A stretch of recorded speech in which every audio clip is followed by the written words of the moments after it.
તો મુંબઈમાં મરાઠા ક્રાંતિ મોરચા શરૂ થઈ ગયું છે, જેના કારણે સવારથી જ અનેક વિસ્તારોમાં ટ્રાફિક જામની સમસ્યા શરૂ થઈ ગઈ છે।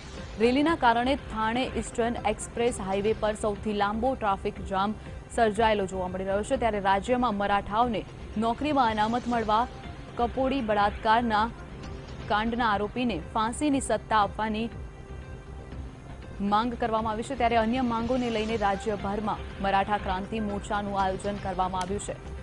તો અહમદનગર, પુણે, ઔરંગાબાદ, મરાઠાવાડામાં ઘણા સમયથી આ મોરચો ચાલી રહ્યો છે। તો મરાઠા મોરચાના કારણે મહાનગરમાં ટ્રાફિક જામના દ્રશ્યો સર્જાયા છે, જેના કારણે રાજ્યના શિક્ષણ વિભાગે દક્ષિણ મુંબઈની શાળાઓને બંધ રાખવાનો નિર્ણય લીધો છે।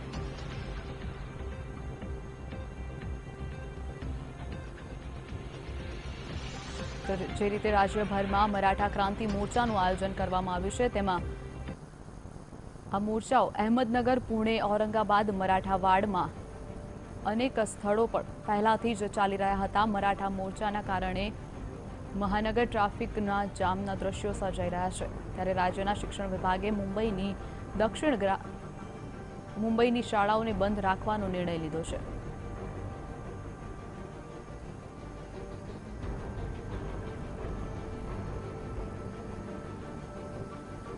તો આ ઉપરાંત કૃષિ લોન માફ કરીને ખેડૂતોને અનામત આપવાનું તેમજ કૃષિ ઉત્પાદન વધારીને તેઓની માંગ પૂરી કરવાનું તેઓની માંગ મરાઠા ક્રાંતિની માંગ છે। તો નોકરી અને શિક્ષણમાં પણ અનામત આપવાની માંગ કરવામાં આવી છે।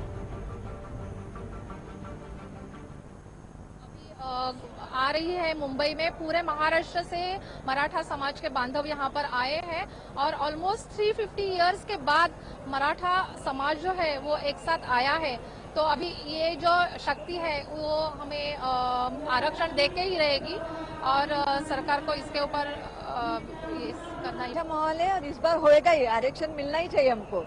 और हमारी जो भगिनी कोऑपरेटिव की उसके साथ जो अन्याय है वो आगे किसी के साथ ना हो, तो उसके लिए हमारा ये मोर्चा है। तो उसको जो उसके अपराधी है उनको सख्त से सख्त सजा मिलनी चाहिए, फांसी की सजा till death, hang till death होना चाहिए।